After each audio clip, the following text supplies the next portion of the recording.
Indian Red Cross Society Deesa taluka શાખા દ્વારા આજના આ પ્રાથમિક સારવાર એટલે કે આવશ્યક જીવન કૌશલ્યના વર્કશોપમાં હું ડૉક્ટર તેજલબેન પટેલ આપ સૌનું સ્વાગત કરું છું.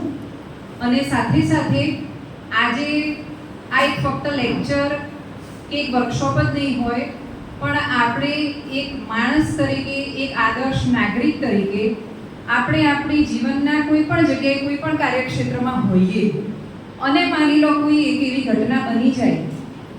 અત્યારે કેટલા બધા એક્સિડન્ટ્સ બનતા હોય છે, ક્યાંક આગ લાગી જાય, કોઈ જગ્યાએ કોઈ રોડ ટ્રાફિક એક્સિડન્ટ થઈ જાય, કોઈ દાઝી જાય, કોઈને એટેક આવે, એવી ઘટનાઓ નિરંતર આપણી આજુબાજુમાં બનતી હોય છે. આપણે એમને મદદ કરવા માંગતા પણ હોઈએ છીએ, પણ આપણી પાસે પૂરતો અનુભવ નથી હોતો, પૂરતી જાણકારી નથી હોતી. એટલે આ એક ફક્ત વર્કશોપમાં આપણે એટલું જ શ્યોર કરવાનું છે કે આપણે કઈ રીતે આવી ઘટના બને તો એમાં આપણે કેવી રીતે મદદરૂપ થઈ શકીએ. અને આ વર્કશોપના અંતે આપણે ક્વેશ્ચન આન્સર્સ પણ રાખશું, તમે તમારા પ્રશ્નો પણ પૂછી શકશો. તો આ શા માટે જરૂરી છે શીખવું? ફર્સ્ટ એડ ટ્રીટમેન્ટ આ લખ્યું છે, ફર્સ્ટ એડ ટ્રેનિંગ, પ્રાથમિક સારવાર. પ્રાથમિક સારવારમાં આ તાલીમ પર શેના માટે આ જરૂરી છે? કારણ કે કોઈ પણ આવો ઇવેન્ટ થાય કે ઘટના બને તો એનો શરૂઆતનો 1 થી 2 કલાકનો પીરિયડ, એને આપણે ગોલ્ડન પીરિયડ કહીએ છીએ. અને ગોલ્ડન પીરિયડમાં જેટલી વ્યવસ્થિત રીતે વ્યક્તિને સારવાર આપવામાં આવે તો એનું જીવન બચી જાય. એટલે એના માટે આજે આપણે આ વસ્તુ અહીંથી માહિતી એની લઈને જવાની છે. તો સૌથી પહેલાં શું જરૂરી છે? તો જાણકારી. આપણી પાસે પૂરેપૂરી ઇન્ફોર્મેશન હોવી જોઈએ કે કઈ ઘટનામાં આપણે કઈ રીતે મદદરૂપ એમને થવાનું છે. બીજું છે કૌશલ્ય. કૌશલ્ય એટલે કે સ્કિલ. એ કરવા માટેની તમારામાં એબિલિટીઝ હોવી જોઈએ. તમે કરી શકવા માટે સક્ષમ છો કે નહીં એ જરૂરી છે. અને ત્રીજું છે સજ્જતા એટલે કે વિલિંગનેસ. આપણી પાસે કોઈ વ્યક્તિ હોય, તરફડી રહ્યો હોય, તો આપણી પોતાની એવી સજ્જતા તો હોવી જોઈએ કે ભાઈ આપણે એને જઈને મદદ કરીએ. એટલે આપણે આપણી એક માનસિક તૈયારી સાથે અને આપણે કેવી રીતે મદદરૂપ થઈએ એ આપણે જોઈશું. કોઈ પણ જગ્યાએ પ્રાથમિક સારવાર આપણે કરવાની હોય તેની રૂપરેખા કેવી હોય? તો વ્યક્તિ ઓચિંતો બીમાર પડે કે ઘાયલ થાય ત્યાંથી તેને યોગ્ય તબીબી સારવાર મળી રહે ત્યાં સુધી આપવામાં આવતી સારવારને પ્રાથમિક સારવાર કહેવાય.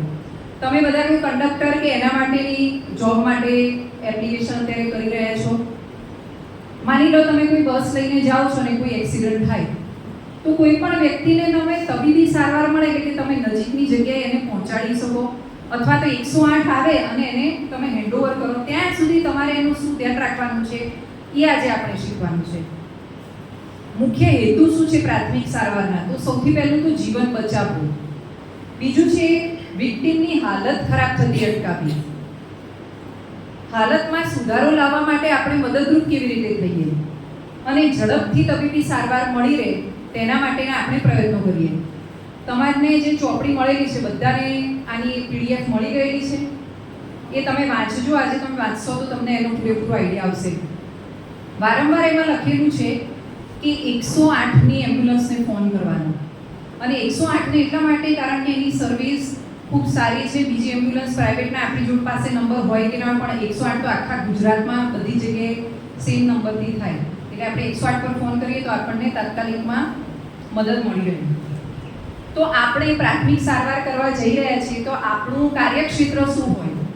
સૌ પહેલું તપાસવું, બીજું છે સારવાર કરવી, અને ત્રીજું છે વ્યવસ્થા કરવી. વ્યવસ્થા કરવી એટલે 108 બોલાવી. તપાસવું એટલે શું?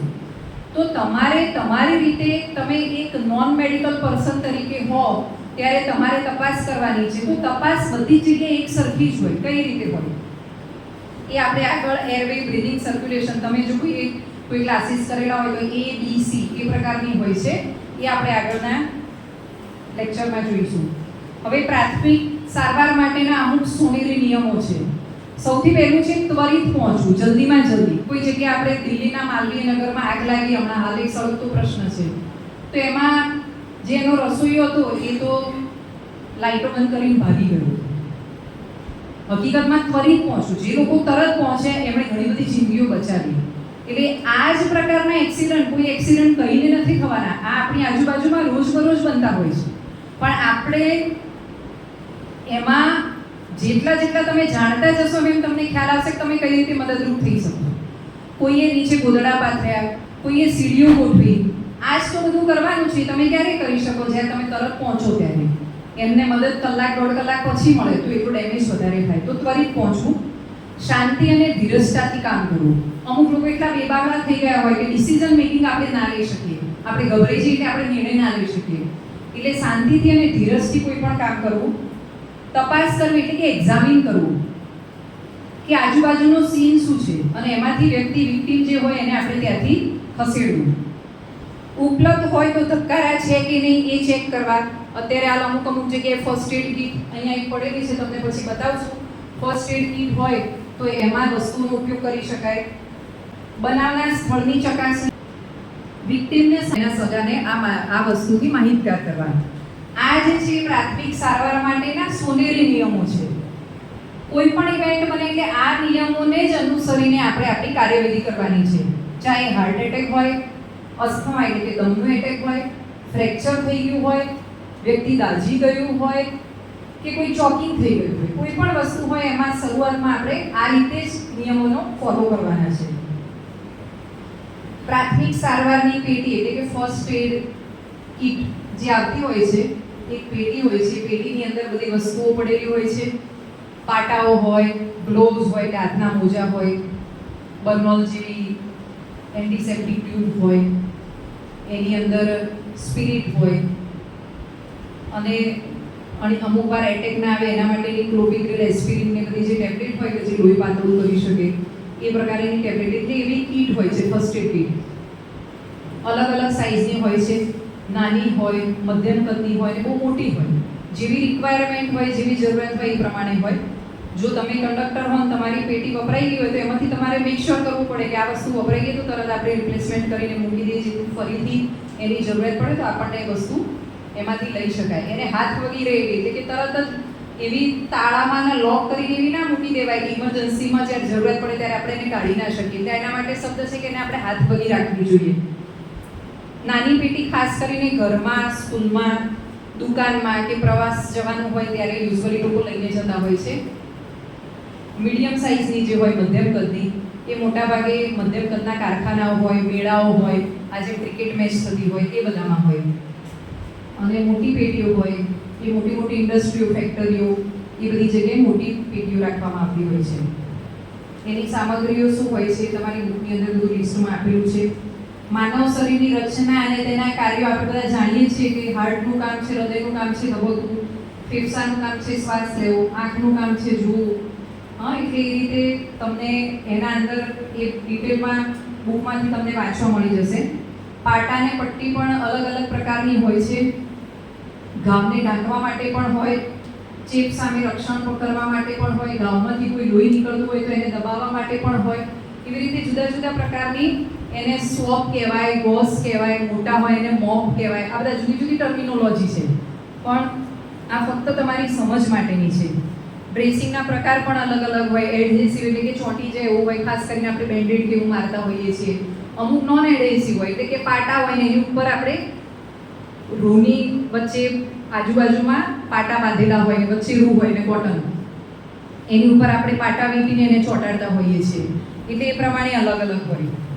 ખાસ કરીને એનો ઉપયોગ જેમ આપણે કહ્યું એમ રક્તસ્રાવ એટલે કે બ્લીડિંગ થતું હોય તો એને રોકવા માટે ખાસ એનો ઉપયોગ કરવામાં આવતો હોય.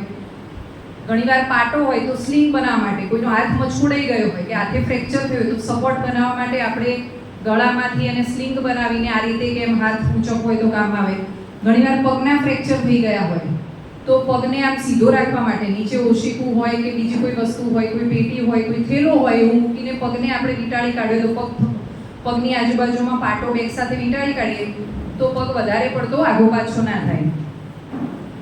એનું હલનચલન, વ્યક્તિને જે જગ્યાએ ઈજા થઈ હોય એનું હલનચલન ઓછું કરવા માટે કે એના માટે પણ પાટાનો ઉપયોગ થતો હોય છે. ત્રિકોણાકાર પાટા હોય, વીંટા આકારના પાટા હોય. આટલું બધું ડિટેલમાં તમારે જરૂરત નથી હોતી, પણ જસ્ટ ખાલી ઇન્ફોર્મેશન માટે કે ઘણા બધા પ્રકારના પાટા હોય છે. હવે અલગ અલગ કન્ડિશન એટલે કે અલગ અલગ જે ઘટના થતી હોય એમાં આપણે શું ભૂમિકા ભજવી શકીએ. તો અસ્થમા એટલે શું? દમની બીમારી વિશે તમે જાણો છો? ઘણા બધા લોકો જાણતા હશે.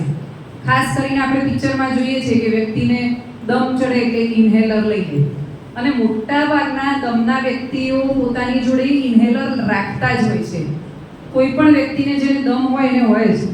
પણ જો માની લો કોઈને દમનો એટેક આવે તો આપણે શું કરી શકીએ, અને આપણે સપોર્ટ કરવો હોય તો શું કરી શકીએ? તો મોટાભાગના દમના એટેકમાં તમે વ્યક્તિને સાંત્વન ખાલી આપો કે તું શાંત રહે ને, કશું નહીં થાય, આરામથી ઊંડા ઊંડા શ્વાસ લો, તો એનો મોટાભાગનો દમનો એટેક ઓછો થઈ જાય. એક્સિડન્ટ ખૂબ વધી ગયા છે.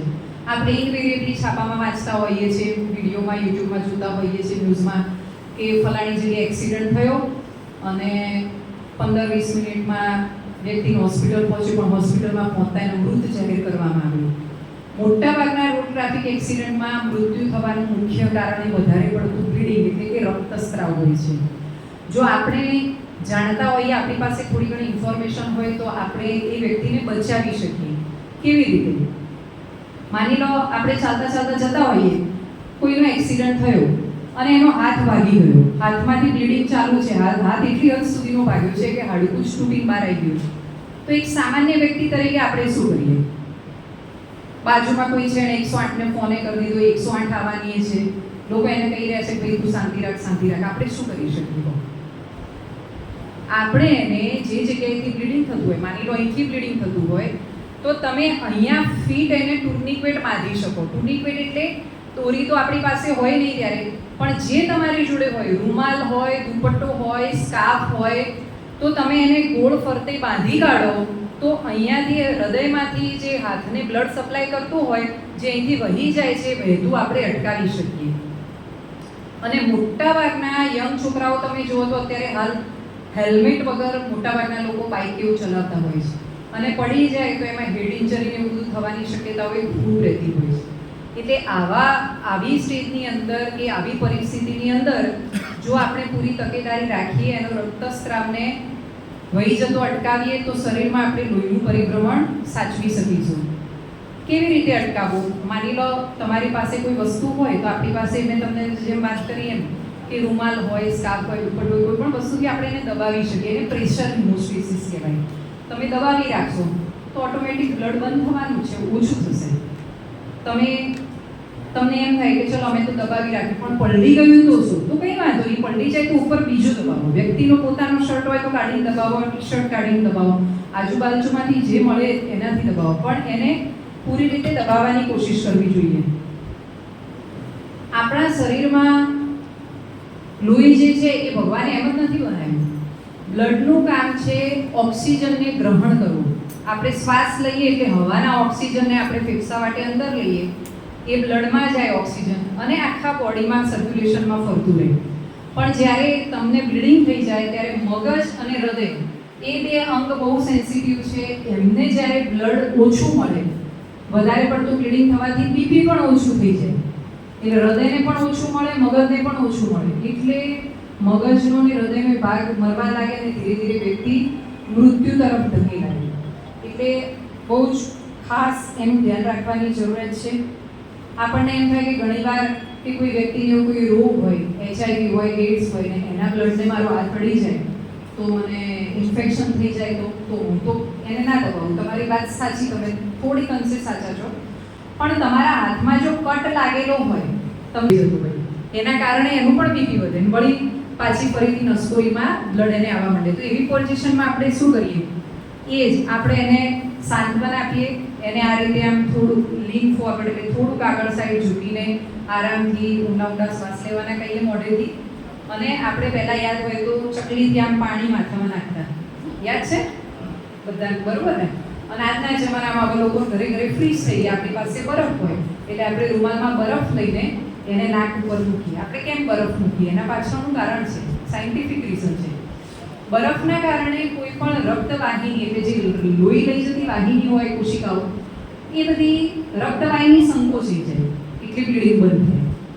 એટલે હંમેશા આવામાં આઈસ પેક, કોઈને ફ્રેક્ચર થયું હોય અને સોજો આવ્યો તો પણ એમાં એટલે જ આપણે આઈસ પેક વાપરતા હોઈએ છીએ, જેથી વધારે પડતું બ્લીડિંગ ન થાય. એટલે આ વસ્તુ ખાસ યાદ રાખવા જેવી બાબત છે. ફ્રેક્ચર એટલે ઘણા બધા લોકોને આમાંથી 10% લોકોને ફ્રેક્ચર થયા હશે, નાના કે મોટા. અને ફ્રેક્ચર તો અત્યારે આજના લાઈફમાં કોમન થઈ ગયું છે. લોકોને ડેફિશિયન્સી કેલ્શિયમની પણ ઉણપ હોય, વિટામિન D3ની પણ ઉણપ હોય, ન્યુટ્રિશનની ઉણપ હોય, એના કારણે પણ આજકાલ ફ્રેક્ચર, મેં જેમ કહ્યું એમ લોકો હીરો સ્ટાઇલમાં બાઇક ચલાવતા હોય તો પણ ફ્રેક્ચર થવાના ચાન્સીસ વધી જતા હોય, એક્સિડન્ટ જ એટલા બધા વધી ગયા છે. તો આવામાં સૌથી પહેલું ધ્યાન એ રાખવાનું છે કે ઇમોબિલાઇઝેશન એટલે આપણે વિક્ટિમને હલાવવાનું નથી, જ્યાં જે પોઝિશનમાં હોય એ જ પોઝિશનમાં રાખવાનું છે. માની લો પગે ફ્રેક્ચર થયું હોય, તમે વ્યક્તિને ચલાવો તો એનું ફ્રેક્ચર વધારે થાય, હાડકું એની મૂળ જગ્યાએથી ખસી જાય. ઘણીવાર હાડકું ફ્રેક્ચર હોય પણ ત્યાં ચોટેલું હોય, પણ હલનચલન વધારે થાય તો એના ફ્રેક્ચરની જગ્યાએથી ખસી જઈ શકે, તો એને વધારે તકલીફ થઈ શકે. તમે પોતે પણ સપોર્ટ આપી શકો, વ્યક્તિ ભાનમાં હોય તો એ પોતે પણ ફ્રેક્ચરવાળી જગ્યાને સપોર્ટ આપી શકીએ. આગળ આપણે પાટાવાળી વસ્તુમાં જોયું કે તમે નીચે તમારી પાસે કોઈ પણ વસ્તુ હોય, લાકડાનો ટુકડો હોય, ધોકો હોય આપણી જોડે, બેટ હોય, હોકી હોય કે ઓશીકું હોય, તો તમે પગે ફ્રેક્ચર થયું તો પગને એની નીચે મૂકીને પાટાથી તમે બાંધી શકો, જેથી પગ એનો સ્થિર રહી શકે. અને આવા વ્યક્તિને આપણે પછી 108ને ફોન કરીને 108 આવે એટલે એમાં આપણે નજીકના દવાખાને લઈ જવા માટે શિફ્ટ કરી શકીએ. આપણે ધાબળાનો પણ ઉપયોગ કરી શકીએ, પોચા કાપડનો પણ ઉપયોગ કરી શકીએ. વ્યક્તિ ના પાડે કે ના ભાઈ તમે અડશો નહીં, મને એટલું બધું દુઃખ થાય, તો એને જાતે કહેવાનું કે ભાઈ તું જાતે સપોર્ટ આપ.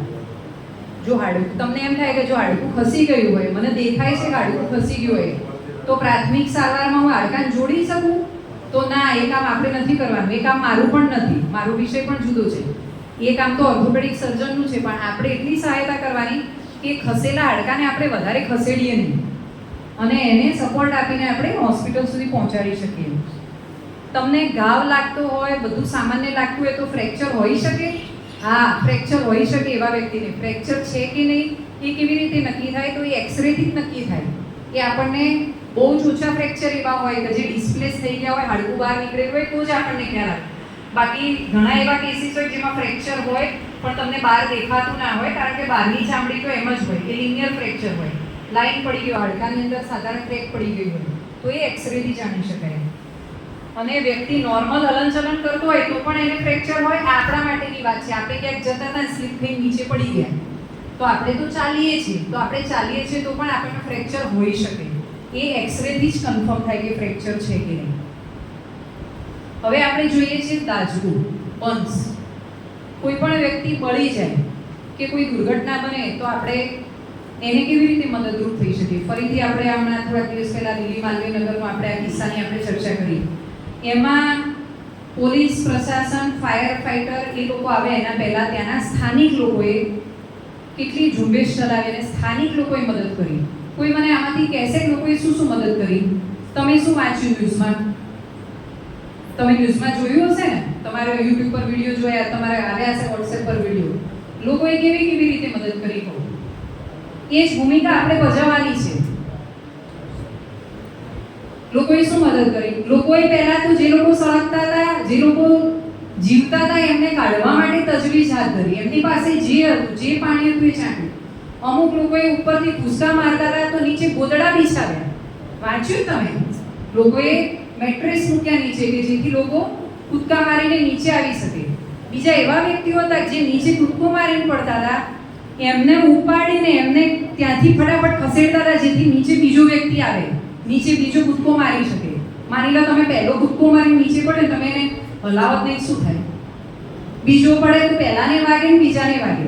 એટલે જે લોકો પ્રાથમિક સારવાર માટે આપણે માનસિક રીતે તૈયાર થવાનું છે. અને એમાં આ બધી વસ્તુઓનું હવે તમારે ધ્યાન રાખવાનું. કોઈ પણ ઇન્સિડન્ટ બને, અમે તો ડૉક્ટર છીએ એટલે અમને તો આ બધી વસ્તુઓ પહેલી જ દેખાય, પણ એ તમારો વિષય નથી. પણ તમારે એને તમારા મગજમાં એક વિષય બનાવવાનો છે કે હા, આજથી હું એક વોરિયર છું, આજથી મારે પ્રાથમિક સારવાર આપવાની છે, તો હું કયા સંજોગોમાં કેવી રીતે સારવાર આપી શકીશ. તો એના માટે આપણે આપણું મગજ દોડાવવાનું. ખાલી વિડીયોને જોઈ મૂકી નહીં દેવાનું. આજ પછી બધા નિયમ યાદ રાખવાનું કે આજુબાજુવાળા એવું તે શું કર્યું કે આ વ્યક્તિ બચી ગયું, અથવા આજુબાજુવાળા એની ભૂલ એવી તો શું ભૂલ રહી ગઈ કે મરી ગયું. આજે દાઝવાનું છે. અત્યારે રોજબરોજ ઇન્સિડન્ટ બને છે. એસી ફાટે, અહીંયા પાલનપુરમાં કાણોદર જોડે એક જગ્યાએ એસી ફાટ્યું અને છોકરો પડી ગયો. એક જજ પડી ગયા, નિવૃત્ત જજ દિલ્હીમાં. રોજ ઇન્સિડન્ટ આવા બનતા હોય છે. એસી એટલા બધા બ્લાસ્ટ ફાટે. ખુદ અમારા અમદાવાદના ફ્લેટમાં જ હમણાં ગયા મહિને ભાડે આપેલો છે, પણ એમાં એ સદનસીબે કોઈ હતું નહીં, એ લોકો ચા પીવા માટે બહાર આવ્યા અને એસી એક રૂમમાં એસી ફાટ્યું. જો કે ભૂલ એમની હતી કે એમણે 24 કલાક એસી ચાલુ જ હતું, બંધ જ નહોતું કરેલું, દિવસ ને રાત બંધ.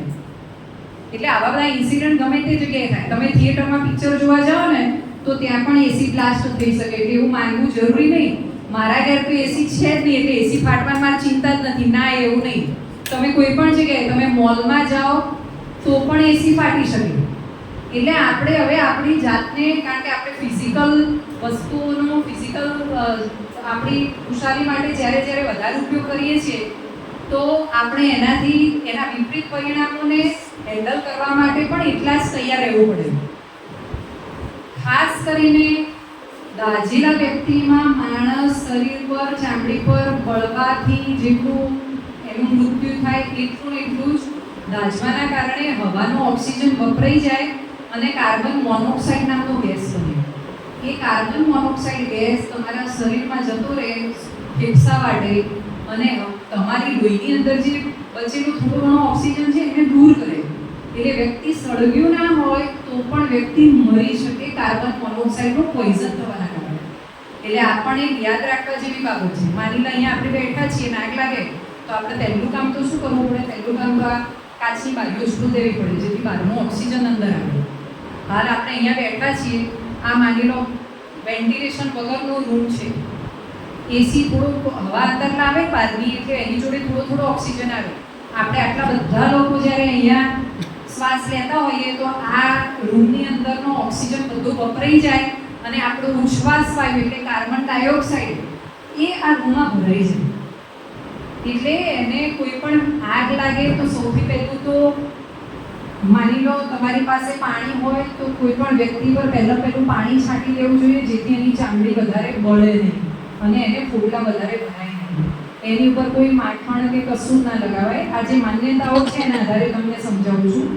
ખાલી એને તમારી પાસે ચોખ્ખું પ્લાસ્ટિક હોય તો તમે પ્લાસ્ટિક એની પર વીંટાળી શકો છો જેથી એને વધારે ઇન્જરી ના થાય, એની ચામડી વધારે ઘસાય નહીં કે વધારે નીકળે નહીં અને તાત્કાલિકમાં એને નજીકના હોસ્પિટલમાં પહોંચાડવું પડે. બીજું આ જેમ કહ્યું એમ કે આગ લાગી હોય ત્યારે શક્ય એટલું ઝડપી પહોંચીને અંદર કેટલા વ્યક્તિઓ જીવતા છે એમને આગળની જગ્યાએથી દૂર લાવવા. આગ જે જગ્યાએ લાગી છે વધારે ફેલાય નહીં એની માટે આપણે શું મદદરૂપ થઈ શકીએ એ રીતે આપણે વિચારીને સમય સંજોગો પ્રમાણે આગળ વધવાનું હોય છે. કોઈને એમ થાય આગ લાગી હોય શરીર ચામડી દાઝી ગઈ હોય તો એની પર બરફ લગાવાય? તો ના, એની પર બરફ ન લગાવાય. આપણી પાસે જે નોર્મલ પાણી હોય, ઠંડુ પાણી હોય તો આપણે પાણી લગાવી શકીએ. પ્લાસ્ટર કે પાટો લગાવાય તો પ્લાસ્ટર કે પાટો ના લગાવાય એટલા માટે કે એની પર ચોંટી જાય પછી ડૉક્ટર એને ઉખાડે એટલે એ નોર્મલ નીચેની નોર્મલ ચામડી પણ લઈને બહાર આવે. દાઝેલા ભાગ પર ચોંટેલા કપડાં ઉખાડાય તો ના, આપણે કોઈ દાઝેલા ભાગ પર ચોંટેલા કપડાં તો ઉખાડવાના નથી. પણ માની લો ઘરેણા હોય, કેવું પહેરેલું હોય તો મેટલ વધારે ગરમ હોય તો એની અંદર પાછું બાળે જતું હોય તો આપણે એના ઓર્નામેન્ટ્સને કાઢી શકીએ. આ ખાલી સામાન્ય એક સમજની બાબત છે. બીજું છે ચોકિંગ. ચોકિંગ શબ્દ સાંભળ્યો છે બધાએ? ચોકિંગ એટલે શું? ગળામાં ફસાઈ જવું. ગળામાં કોઈ પણ વસ્તુ ફસાઈ જાય, ખાસ કરીને નાના બાળકો હોય રમતા સિક્કો પડી જાય. તમે કંડક્ટર છો, બસ લઈને જાઓ છો, બાળકની મમ્મી બાળક રમી રહ્યું છે, તરત કંઈક થાય, સિક્કો રમતું હોય કે નાનું રમકડું રમતું હોય, ગળામાં ફસાઈ જાય, ચોકિંગ થઈ જાય, શું કરશો? તો એના માટેની એક મેનુવર છે, હેમલિક મેનુવર. અને હેમલિક મેનુવરમાં એવું હોય કે તમે નાનું બાળક હોય તો એને તો બે પગે આમ ઊંચું કરીને નીચે લટકાઈને તમે હાથથી થપ થપ થપ એ પાછળ બે બાજુમાં અહીંયા રીતે તમે કરો તો એને નીકળી શકે. પણ તમારા જેવડા માણસ ઊંધું કોઈ લટકાઈ શકે? ના લટકાઈ શકે. તો એના માટે શું હોય? તો એના માટે પેટના ઉપરના ભાગમાં આ રીતે આપણે કોઈને પાછળથી ભેળતા હોય એ રીતે પકડીને પછી આમ દબાવવાનું તો પ્રેશર એટલું આવે કે પ્રેશર ઉપરની સાઈડ ડાયવર્ટ થાય અને એ ફસાયેલી વસ્તુ નીકળી શકે. એને હેમલિક મેનુવર કહેવાય. તમારી એ ચોપડીની અંદર બહુ સરસ એનું ડેમોન્સ્ટ્રેશન આપેલું છે, એ તમે વાંચી શકો છો. બીજું ડાયાબિટીસની ઇમરજન્સીને આપણે કાલે લઈશું. આપણે સીપીઆર પણ કાલે લેવાના છીએ, પણ સીપીઆર આપતા પહેલાં કાલે સીપીઆર વાળું સેશન તો આવશે જ, પણ એ મારે તમને 2 દિવસ શીખવવું છે, આજે પણ અને કાલે પણ.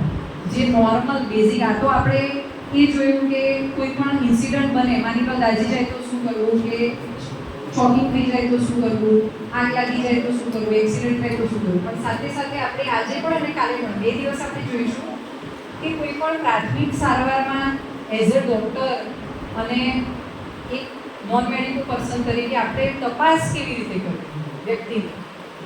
માની લો કોઈ વ્યક્તિ તમે જાઓ છો તરત બેભાન થઈ ગયું, તો તમે સૌથી પહેલાં શું જુઓ?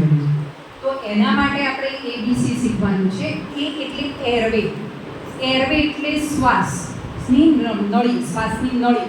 શ્વાસ જ્યાં થઈને જાય છે એ રસ્તો, એને વે એટલે રસ્તો અને એર એટલે હવા. હવા બરોબર ફેફસામાં જાય છે કે નહીં એ જોવા માટેની વસ્તુ એટલે એરવે. માની લો કોઈ વ્યક્તિ બેભાન હોય, હમણાંનો જ ઇન્સિડન્ટ ગયા અઠવાડિયાનો જ કહું છું. હું ને મારા હસબન્ડ બંને અમે જીમમાં ગયેલા, અમે રેગ્યુલર જઈએ છીએ અઠવાડિયામાં 2 દિવસ જીમ. કે એમાં એક તમારી જેટલી ઉંમરનો જે દીકરો હશે 22-23 વર્ષનો, અને અચાનક એક ટ્રેનર દોડતો કહેવાયો કે બેન સાહેબ તમે અહીં આવજો, ભાઈ ખેંચ આવે છે. તો અમે દોડતા દોડતા ગયા, અમે જોયું તો એ લોકોએ ત્યાંથી એને સાયકલ બેઠા બેઠા સાયકલિંગ કરતો હતો, સાયકલ લઈને એને નીચે ઉતાર્યો, સાવ વ્યક્તિ બેભાન હતો. મારા હસબન્ડે પહેલી પલ્સ જોઈ, પણ હું કાયમી આ બધા ક્લાસ જોયો, મેં પહેલો એનો શ્વાસ જોયો. શ્વાસ જોયો તો એનું મોઢું એકદમ દબાયેલું, એ દાંત એના જીભ થોડી કચડાતી હતી. મેં ખાલી એનું મોઢું સાઈડમાં કર્યું, જેથી એનો જીભ હોય કોઈ પણ વ્યક્તિ નોર્મલ. તમે લોકો નસકોરા સાંભળેલા છે? તમારા ઘરમાં તમારા પપ્પા દાદા નસકોરા બોલાવે? પછી પડખે ફરે એટલે શું થાય? નસકોર બંધ થઈ જાય. એવું કેમ થાય? કારણ કે માણસ સીધું ઊંઘેલું હોય એટલે એની જીભ છે એ આ રસ્તામાં એટલે કે એરવે ઉપર પડે. જીભનો લોયો હોય એનો પાછળનો ભાગ તમારી શ્વાસ નળી પર પડે એટલે વ્યક્તિ શ્વાસમાં તકલીફ પડે એટલે નસકોરાનો અવાજ આવે, કારણ કે એને રસ્તો પૂરેપૂરો મળે ને ઓબ્સ્ટ્રક્શન કહેવાય એને. પણ જ્યારે પડખે ફરે એટલે જીભ મોઢામાં સાઈડમાં પડી જાય અને આ રસ્તો તો એમના એમ જ હોય, તો સાઈડમાં પડવાનું છે નહીં, તો વચ્ચે જ રહેવાનું છે, એટલે એ એરવે ખુલી જાય. સેમ વસ્તુ એ છોકરામાં મેં દીકરામાં મેં એમ કરી કે એનું મોઢું છે સાઈડમાં કરાવ્યું, એનું આ છીન થોડી નીચે કરી એટલે એનું મોઢું ખોલ્યું અને એનો શ્વાસ શાંતિથી ચાલતો હતો. જે હું જોઈ રહી હતી અને મને ખબર પડતી હતી કે એનો શ્વાસ બરોબર છે. એટલે એક આપણે એરવે જોયું કે એના મોઢામાં કશું હતું નહીં, કોઈ વસ્તુ ફસાયેલી નહોતી. અને આપણે એનું બ્રીધિંગ જોયું. બી એટલે બ્રીધિંગ. બ્રીધિંગ એટલે શ્વાસોશ્વાસની ક્રિયા. શ્વાસ લેવો જેટલો જરૂરી છે એટલો બહાર કાઢવો પણ એટલો જ જરૂરી છે.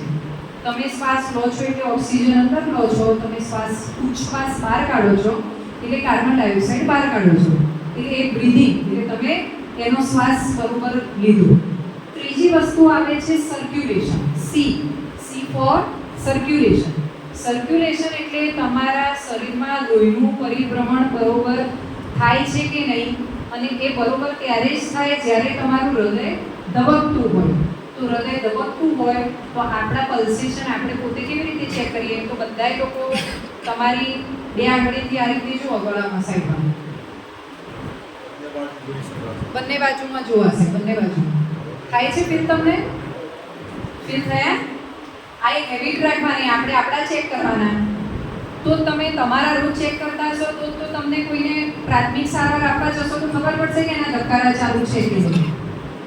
એટલે આ એક હેબિટ બનાવવાની વસ્તુ છે, દરેક વ્યક્તિ માટે કામનું છે. એવું નથી કે કોઈને આ જ વસ્તુની જરૂરિયાત તમને તમારા ઘરમાં પણ પડી શકે, કોઈ તમારા પ્રિયજન માટે પણ પડી શકે. એટલે આ એક આદત કેળવવાવાળી વાત છે. કારણ કે આપણી પાસે મોબાઈલમાં મેસેજ છાપવાના વાંચવાના ટાઈમ હોય તો આપણે પલ્સ ચેક કરવા માટે 20 સેકન્ડ તો આપી જ શકીએ, રાઈટ? એટલે આપણે ABC પ્રોટોકોલ અને એના પછી પણ માની લો તમને ધબકારા સંભળાતા નથી વ્યક્તિના, કે તમે આમ કર્યું પેશન્ટને પણ ના સર્ક્યુલેશન આવતું નથી, તો એકદમ થોડા ધબકારા છે, તમે શું કરશો? તો તમે CPR આપશો. CPR એટલે આપણે જે કાર્ડિયાક મસાજ કહીએ છીએ, પમ્પિંગ કાર્ડિયો પલ્મોનરી રિસબ્સ્ટિટ્યુશન, જે આપણે આવતીકાલે જોવાના છીએ. આ જ ABC હું તમને કાલે ફરીથી પૂછવાની છું પ્રશ્નોના સ્વરૂપમાં, એટલે તમે બધા વાંચીને આવજો. અત્યારે આપણે એક વિડીયો બતાવી દઈએ છીએ આ, અને કાલે ફરીથી આપણે રિપીટ કરીશું કે જેથી તમને આઈડિયા આવે કે CPR કેવી રીતે આપવામાં આવે છે, CPRના શું ફાયદા છે અને CPR આપવાથી કેટલાય લોકોનું જીવન બચી શકે એમ છે. તો આજે આપણે પહેલાં વિડીયો જોઈશું અને વિડીયો જોઈને પછી આજના સેશનમાં આપણે આગળ હેલો, નમસ્કાર. ડૉક્ટર તેજલબેન તમને જે કંઈ ફર્સ્ટ એડ અંગે શીખવાડતા હતા એ તમને લાગે છે કે જીવન દરમિયાન ઉપયોગી છે કે ફક્ત એસટીના આપણે જે નોકરી મેળવવાની છે એના માટે ઉપયોગી છે? પણ મેં જોયું કેટલાય લોકો પોતાનું ધ્યાન નીચે હતું, પૂરું ધ્યાન નહોતું, બહુ ઓછા લોકો આગળ ધ્યાન હતું.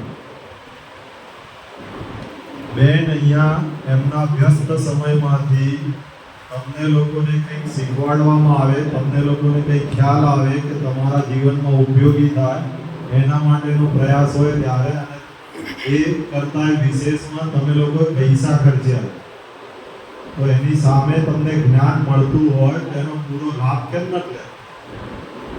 હાલે વિશ્વ લેવલની સિચ્યુએશન ક્યારે ક્યાં શું થશે ખબર નથી. દુનિયાભરમાં યુદ્ધ ચાલી રહ્યું છે. ક્યારે કોઈનું મગજ છટકે, આપણા દેશમાં પણ કંઈ પણ થઈ શકે. જો આપણે આવું કંઈક જાણતા હોઈશું તો ઉપયોગી થાય કે ના થાય? તો તમે તો ફક્ત ફર્સ્ટ એડની સર્ટિફિકેટ માટે જ ટ્રાય શીખવાનો કોઈ એવો પ્રયત્ન દેખાતો નથી. એવી સિન્સિયરિટી જરાય નથી દેખાતી. મેં અત્યાર સુધીના ટોપિક કયા કોઈ કહેશે? એની પણ સારી રીતે મેં નોંધ કરી છે અને વ્યવસ્થિત 2-3 ઘટનાઓ એવી સારી બેને એવી રોજિંદા જીવનની અંદર આ કેટલીક એવી ઘટનાઓ છે કે જીવનમાં આપણે ઘણી બધી પરિસ્થિતિઓમાંથી ગુજરીએ છીએ. દરેક આપણે 2 વ્હીલર લઈને 4 વ્હીલર લઈને પરિસ્થિતિ કરીએ છીએ. ક્યારે ગમે ત્યારે કોઈ પણ ઘટનાઓ આપણી સાથે બનતી જ હોય છે અને એ ઘટનાઓની સામે આપણે કેવી રીતે આપણો જે વ્યક્તિત્વ તરીકે મારી શું ફરજ છે એ ફરજ મારે કેવી રીતે નિભાવી એ બેને આજે મને કહ્યું એમ કે મારે આવી કોઈ ઘટના બને તો મારે શું કરવું એમ. અત્યાર સુધી મને કશું ખબર નથી એમ કે બેને આ સરસ મજાની પલ્સવાળી વાત કરી એમ કે આપણે ઘણીવાર બેઠા હોય તો આપણે પલ્સ, મને એમ હતું કે પલ્સ અહીંથી જ ચેક થાય, પણ આજે ખબર પડી કે અહીંથી પણ ચેક થાય. ઘણી બધી જગ્યાએ સિવાયની આપણી જાંઘની બાજુમાં પણ જોઈ શકાય, પગના નીચે તળિયાથી પણ જોઈ શકાય, પગના પંજાના ઉપરથી પણ જોઈ શકાય. સોરી, એ રિમોટ લઈને આવે છે. બીજી બેચ પેરેલલ ભણસાલી હોસ્પિટલમાં ચાલુ છે, ત્યાં આગળ ગઈ છે. ત્યાં સુધી હું તમને ફર્સ્ટ એડના વિશે તમને થોડીક માહિતી આપું. કેટલા લોકોએ અગાઉ ફર્સ્ટ એડ કર્યું હતું અને એક્સપાયર થયું, ફરી વખત આવું પડ્યું? 1 2 3 4. કેટલા લોકોએ ફર્સ્ટ એડ માટે એટલા ફી ભરીથી સર્ટિફિકેટ ના આવ્યું એવા કોઈ? ખોટો કોઈનો ભોગ બન્યા હોય એવા કોઈ? શું થયું ને?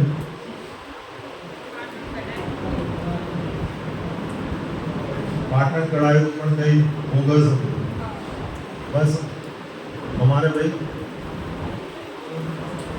ઓકે, આવા જ્યારે આપણા દેશમાં, આપણા રાજ્યમાં જ્યારે પણ કોઈ આવી ભરતી કરવાની હોય ત્યારે ઘણા બધા લોકો એક સાથે જાગતા હોય, પણ બહુ ઓછા લોકો સફળતા મળે જે મોડા જાગે. અને એમાંય જે ટૂંકો રસ્તો અપનાવવાળા જે હોય કે લો પૈસા સર્ટિફિકેટ આલો ટ્રેનિંગમાં ન જવું, એવા લોકો પહેલી મુશ્કેલી પડે. આજની તારીખમાં ઇન્ડિયન રેડ ક્રોસ સોસાયટીને ગુજરાતમાં ફર્સ્ટ એડ કરવાની માન્યતા છે. સેન્ટ જોન એમ્બ્યુલન્સની માન્યતા ખોટું કરતા હતા ત્યાં, એના કારણે 2022થી માન્યતા રદ થઈ ગઈ. જે લોકોનું સર્ટિફિકેટ એક્સપાયર થયું હોય, એક વસ્તુ આ કહું, એક્સપાયર થયું હોય એ લોકો નવેસરથી જ કરવું પડે. પરંતુ જેની પાસે પોતાનું કંડક્ટરનું આરટીઓનું લાયસન્સ વેલિડ હોય એ લોકો અરજી કરી શકશે, ભલે ફર્સ્ટ એડ એક્સપાયર. ખ્યાલ આવે મારો કહેવાનો છે? એવું હશે કોઈકની પાસે? તમારી પાસે આરટીઓનું લાયસન્સ કંડક્ટરનો બેઝ હોય, એની વેલિડિટી હોય તો અત્યારે તમે અરજી કરી શકશો. ક્લિયર? તો જે કોઈ તમારા મિત્રોમાં કદાચ ભૂતકાળમાં લીધેલું હોય આરટીઓનું લાયસન્સ કંડક્ટરનો બેઝ, તો અત્યારે અરજી કરી શકશે. પરંતુ તમારો જો નંબર લાગે છે કંડક્ટરની નોકરીમાં ત્યારે ફર્સ્ટ એડ વેલિડ જોઈશે, એટલે એ માટે તમારે કરવું જરૂરી. બીજી વાત, તમે લોકો ભૂલ ના કરતા, ઘણી બધી અમારા ત્યાં ભૂલો થયેલી છે લોકોની, એના માટે તમારું ધ્યાન દોરું છું. આજે તમારી ટ્રેનિંગનો પહેલો દિવસ છે, 8મો દિવસ, એટલે આજે 9 તારીખ 16 તારીખે મંગળવારે છેલ્લા દિવસે તમને પ્રોવિઝનલ સર્ટિફિકેટ આપવામાં આવશે. એ સર્ટિફિકેટની વેલિડિટી 3 મહિના હશે. એ સર્ટિફિકેટના આધારે તમે લોકો આરટીઓમાં કંડક્ટર બેઝ માટે ના હોય તો એપ્લાય કરી શકો. પ્રોવિઝનલ સર્ટિફિકેટ જોઈશે. એકાદ બે મહાનુભાવો હમણાં એવા મળ્યા પોતાની પાવતી ગુમ થઈ ગઈ. આ જવાબદારી તમારી. અત્યારની તારીખમાં ડીસા બ્રાન્ચ ખાતે 1570 છોકરાઓનું રજીસ્ટ્રેશન થઈ ચૂક્યું છે. 1150 લોકોનું ટ્રેનિંગ પતી ચૂકી છે. એટલે તમે અમારી પાસે આવો તો શોધવામાં નવું એડમિશન કરું તમારા માટે અમે શોધી આપું. એટલે મહેરબાની કરીને તમારા ડોક્યુમેન્ટ તમે સારી રીતે સાચવજો કે ગુમ ના થાય. અમે ચોક્કસ મદદ કરીશું, પણ એના માટે રાહ જોવી પડે. એટલે જે પ્રોવિઝનલ સર્ટિફિકેટના આધારે તમે કંડક્ટરમાં એપ્લાય કરો એની વેલિડિટી પણ 3 મહિના આવશે. તમારી પાસે જે તમારું ફોટાઓ નીચે સહી કરી હતી એવું તમારા ફોટાવાળું સર્ટિફિકેટ દિલ્હીથી અમારી પાસે 3 થી 6 મહિનામાં આવશે. એ સર્ટિફિકેટ અમારી પાસે આવશે એટલે અમે તમને વોટ્સઅપથી કે મેસેજથી જાણ કરશું. તો તમે અમારી પાસે આવીને લઈ જજો. એ લઈ જઈ અને તમે આરટીઓમાં પહેલું અપડેટ કરાવજો. જેમ અહીંયા 2-3 મિત્રો હતા તેમનું કંડક્ટરનું લાયસન્સ 20 વર્ષની મુદતનું, એટલે 2030, 35 કે 37ની સાલ સુધીનું હશે. બરોબર? એવી રીતે તમારું લાયસન્સ થઈ જશે. બહુ દુઃખ સાથે કહેવું પડે, 2023માં આવી ઓગસ્ટ-સપ્ટેમ્બર મહિનામાં ભરતી આવી હતી ત્યારે અમારી ટીમ 1001 વિદ્યાર્થીઓનું ફર્સ્ટ એડ ટ્રેનિંગ કર્યું. એમાંથી આજે પણ 200-300 સર્ટિફિકેટ પડ્યા છે, લેવા નથી આવ્યા. અને અત્યારે રોજ 5-10 લોકો આવે છે કે ભાઈ સર્ટિફિકેટ અમારું નથી આવ્યું એમ કરીને શોધતા આવે. એવા પણ બધા મહાનુભાવો છે, પોતાનું સર્ટિફિકેટ પોતાને ઘરે હતું અમને સંભળાવતા પછી કે મળી ગયું. એટલે તમારું સર્ટિફિકેટ માટે તમે સજાગ રહેજો. અમે અમારા તરફથી તો પૂરતા પ્રયત્ન કરીને તમને ક્યાંય પણ અગવડ ના પડે એનો પ્રયાસ કર્યો છે, કરતા રહીશું. જે ફર્સ્ટ એડની શરૂઆત કરી હતી ડીસા એટલે વર્ષોથી છે, એ કયું રેડક્રોસની અંગે કહું તો 1863માં વર્લ્ડ લેવલે રેડક્રોસની સ્થાપના થઈ હતી હેનરી ડુનાલ્ડ દ્વારા. આપણા ભારત દેશમાં આપણે આઝાદ થયા એના પહેલા 1920માં રેડક્રોસની સ્થાપના થઈ છે, ઇન્ડિયન રેડક્રોસ સોસાયટી. વર્લ્ડ લેવલે અત્યારે 191 દેશો રેડક્રોસ સાથે જોડાયેલા છે. જે તે દેશમાં હોય એ રેડક્રોસ લેવાયેલી. એટલે રેડક્રોસમાં એનું માળખામાં રાષ્ટ્રીય લેવલે આપણા રાષ્ટ્રપતિ એના પ્રમુખ છે, રાજ્ય કક્ષાએ રાજ્યપાલ એના પ્રમુખ છે, જિલ્લા કક્ષાએ આપણા કલેક્ટર એના પ્રમુખ છે, તાલુકા કક્ષાએ એસડીએમ છે, અમે અહીંયા છીએ એ ચેરમેન તરીકેનું કહેવાય છે. એ રીતે હું પૂર્વ ડીસાનો ચેરમેન છું. આ સાથે બેઠેલા અરુણભાઈ કડેલ જેઓ પૂર્વ ડીસાના ચેરમેન છે. 2019માં એમના કારણે ફર્સ્ટ એડની તાલીમના વર્ગો 2019માં એમના કારણે શરૂ થયા હતા, જે એ દિવસથી કન્ટિન્યુ છે. એમને ચિંતા કરી હતી કે આપણા બનાસકાંઠાના ડીસા આજુબાજુના વિદ્યાર્થીઓને તકલીફ ના પડે એના માટે સુહાસભાઈ આપણે કંઈક કરો, તો એના હિસાબથી ચાલુ કરી હતી. પણ આજે 2023માં ઘણા લોકો આવ્યા હતા ને એ રિન્યુ નથી કરાયું. તમને જે રિન્યુની પ્રોસેસ કહું તો જે તમારું 3 વર્ષનું સર્ટિફિકેટ આવે 3 વર્ષના અઠવાડિયું એટલે 8 દિવસ પહેલા 10 દિવસ પહેલા અથવા તમારી જે રીતે આજે ટ્રેનિંગ છે અઠવાડિયા પછી બનશે એટલે તમારું સર્ટિફિકેટની અંદર તારીખ આવશે 16 તારીખ 16/6/2026 લખેલી આવશે. એના 1 વર્ષ પછીથી એટલે 2027માં જુલાઈમાં તમે ફરી વખત આવી ટ્રેનિંગ કરો છો તો તમારું નેક્સ્ટ સર્ટિફિકેટ 5 વર્ષનું આવશે. તો 27 5 32 થઈ જાય.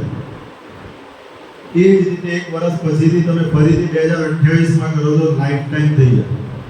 એ 3 વર્ષની રાહ જુઓ અને પછીથી ભૂલી જાય. અત્યારે ઘણા મેં કહ્યું સર્ટિફિકેટ લેવા નથી આવ્યા અને હવે કે 8મા મહિના પતે તમારે રિન્યુ કરવું છે એવી તમને મુશ્કેલી ના પડે આ ધ્યાન રાખજો. જો તમારું લક્ષ્ય એક હશે કે આ દિશામાં જવું છે તો તમે લક્ષ્યને સાધી શકશો. પછીથી આમ પોલીસમાં જવું, આમાં જવું, નર્સિંગમાં જવું, આ બાજુ જવું, જો દિશા શૂન્ય હશે તો કંઈ નહીં કરી શકો. તો તમે તમારી દિશા એક નક્કી કરી અને મહેનત કરશો તો અચૂક પણ મળશે. એસટીમાં તમારી નોકરી લાગે તો આ લાઈફ ટાઈમ સર્ટિફિકેટ જરૂરી છે. જે તમે આ પ્રક્રિયાનો પ્રારંભ કર્યો છો તે સંપૂર્ણ પૂરી કરજો અને જે કંઈ માહિતી તમને મળી છે તમને પીડીએફ બધાને મળી ગઈ છે કે નહીં? તો પીડીએફ સારી રીતે વાંચજો. શક્ય હોય તો એકવાર લખજો તો તમારે તમારા ઘરમાં પહેલું ફર્સ્ટ એડનું કામમાં આવશે. તો હવે તમને વિડીયો બતાવે છે. એક મિનિટ કહ્યું 108 વાળું. કોઈએ 108માં ફોન કરેલો કોઈને અનુભવ છે? આવા બાજુ બીજાને ના ખ્યાલ આવે ભૂલ હશે હું તમારી સુધારીને કહીશ. આવો વેલકમ. આ બાજુ મારું નામ સુજાત કિરણભાઈ મોહનભાઈ, હું થરાદથી આવું છું. ભાગપાલા જે નવો આવી ગયો ને અમારે ત્યાં પછી એક માજી જતા હતા અને મારું ખેતર સાઈડની બાજુમાં તે આ બાજુ પાછળથી ટ્રક આવતી હતી અને આગળથી ડાલો આવતી હતી. મારી રસ્તો ક્રોસ કરવા ગયા ને તો ડાલાવાળા હરફીટમાં લઈ લીધા અને મારીના પેરમાં ફ્રેક્ચર થઈ ગયું હતું. એટલે બાજુ મારી મમ્મી અને મારા દાદાને બધા ત્યાં ખેતરમાં બેઠા હતા અને આજુબાજુ ઘણો ટોળો ભેગું થઈ ગયું. એટલે ત્યાં જોયું મેં કે બધા લોકો હતા આપણે બધા શિક્ષિત નહોતા. અમુક પાસે એક ભાઈએ મને ફોન કર્યો કે જલ્દી આવજે કે માજીને વાગ્યું છે. મેં તો સારું એટલે હું ત્યાં ગયો ને તો માજીને બહુ બ્લીડિંગ થઈ ગયું ને માજી એકદમ બેહોશ થઈ ગયા. મેં ફર્સ્ટ ટાઈમ 108ને મેં ફોન કર્યો એટલે મેડમે રિસીવ કર્યો. પહેલી વાર મેં રિસીવ કર્યો મેડમ એટલે કે હું આવું છું એટલે મારા જોડે બીજા મારા ભાઈ છે ને એ ત્યાં ડૉક્ટરમાં જોબ કરે એટલે ત્યાં પોતાને ખુદને ફોન કર્યો. મેં તો આવ્યું માજીની હાલત છે તો કે એ બીજા ભાઈને ફોન કર્યો તાંતા એડ્રેસ મૂક્યું અને 108 આવી એટલે તાંતા પૂછ્યું મને કે તમે કોણ છો? આજે મેં મારો પરિચય આપ્યો. તમે પૂછ્યું એ ટાઈમે મારા દાદીએ ખબર હતી પોતાનો રીડાનો છેડો કાપી અને માજીને પગે લગાવ્યો અને મારા દાદીએ ફાળ્યું હતું ને તે માજીને ડાયરેક્ટ પગે બાંધી દીધું. એટલે તો નોલેજ થોડું ઘણા લોકોને હતું પણ આપણે એમાં શીખવું જોઈએ કે ખરેખર જો એ લોકો આટલું કરી ગયા આપણે કેમ ના કરી. આ ભાઈએ સારું કામ કર્યું છે પણ એમાંય વધારે સારું કેવી રીતે થાય એ માટે હું તમને ચોક્કસ કહીશ. ગમે ત્યારે આપણે જતા હોઈએ અને જો એવી કંઈક બનાવ બને તો કેવી રીતે ફોન કરવો જોઈએ એનો હું ડેમો આપીશ. હું 108માં ફોન કરેલો છે રીતે કહું છું. એ પહેલાં 108માં ફોન કરવા માટે મોબાઈલમાં બેલેન્સની જરૂર નથી. 108નો ફોન તમારી પાસે બેલેન્સ 0 હશે તો પણ તમે કોલ કરી શકશો. બરાબર? હું 108માં ફોન કરું છું. હેલો, હું સુહાસભાઈ પટેલ હાલ ડીસા શ્રીનાથજી હવેલીમાં પ્રથમ માળે છું.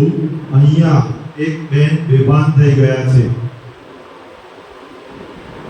108માં ફોન કરવા માટે શરૂઆતમાં તમારે તમારું નામ કહેવાનું, તમારું સિટીનું નામ કહેવાનું.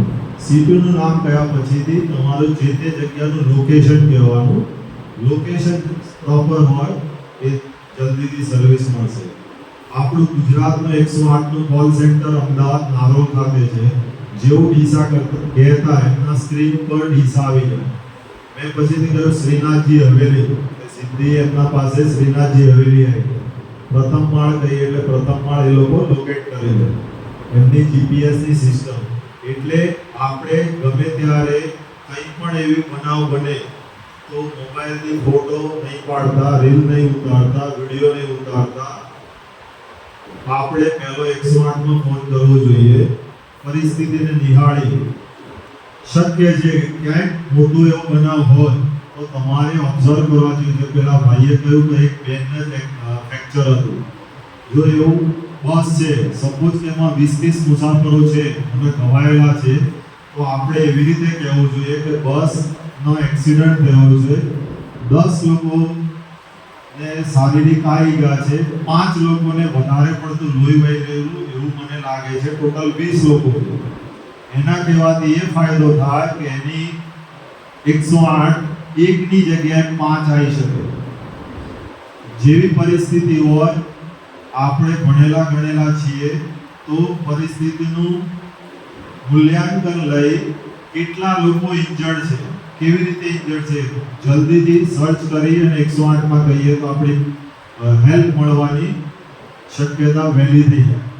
તમારી જાણકારી માટે ડીસા શહેરમાં 108ની એમ્બ્યુલન્સ આ બાજુ આખોલ 4 રસ્તા, રાજમંદિર 4 રસ્તા, પાટણ 4 રસ્તા, પેટ્રોલ પંપ પાસે, સિવિલ હોસ્પિટલ, આ રીતે ચારે બાજુ એક એમ્બ્યુલન્સ હોય છે.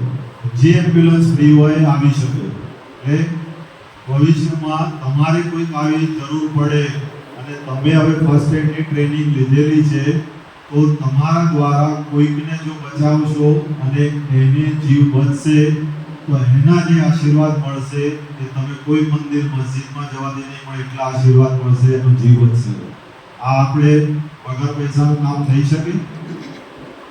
થઈ શકે કે ના થઈ શકે? હવે કરશો? Okay, very good. તો હવે તમને જે સીપીઆરનું બેને કહ્યું એ વિડીયો બતાવે છે. પાછળમાંથી જે કોઈ ભાઈઓ બહેનોને ના દેખાય તો પોતાની જગ્યા ઉપર ઊભા થઈ જોશે.